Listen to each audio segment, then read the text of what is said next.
آج کی تازہ ترین خبریں۔ مونسون، بارشیں اور سیلاب، نقصانات، اسکول کی بندش اور دریاؤں کی صورتحال۔ NDMA کی تازہ اعداد و شمار: 26 جون سے اب تک 907 افراد جاں بحق، پنجاب میں 233، خیبر پختونخوا میں 502، سندھ میں 58، گلگت بلتستان میں 41، آزاد کشمیر میں 38، اسلام آباد میں 9 افراد جاں بحق۔ زخمی کی تعداد 1039 ہو گئی۔ پنجاب میں 654، خیبر پختونخوا میں 218، سندھ میں 78، گلگت بلتستان میں 52، آزاد کشمیر میں 34، اسلام آباد میں 3 ہو گئی۔ گھروں کو نقصان: 7848 گھر نقصان، 1945 مکمل تباہ، 5903 جزوی متاثر۔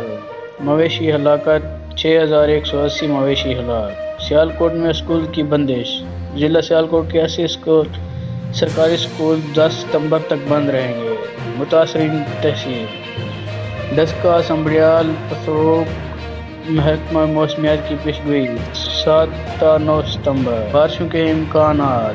لاہور، قصور، شیخوپورہ، سیالکوٹ، نارووال، سہیوال، پاک پتن۔ مزید اضلاع: بھاول نگر، بہاڑی، خانوال، ملتان، لودھراں، بھاولپور، رحیمیار خان، راجن پور۔ جنوبی پنجاب: کوٹ ادو، ڈیرہ غازی خان۔ شمالی پنجاب: راولپنڈی، اٹک، چکوال، منڈی بہاؤالدین۔ گجرات: گوجرانوالا، جہلم، حافظ آباد، وزیر آباد۔ دریاؤں کی صورتحال: پنجاب: دریائے راوی ہیڈ بلوکی کے مقام پر 1,83,000 کیوسیک ریکارڈ۔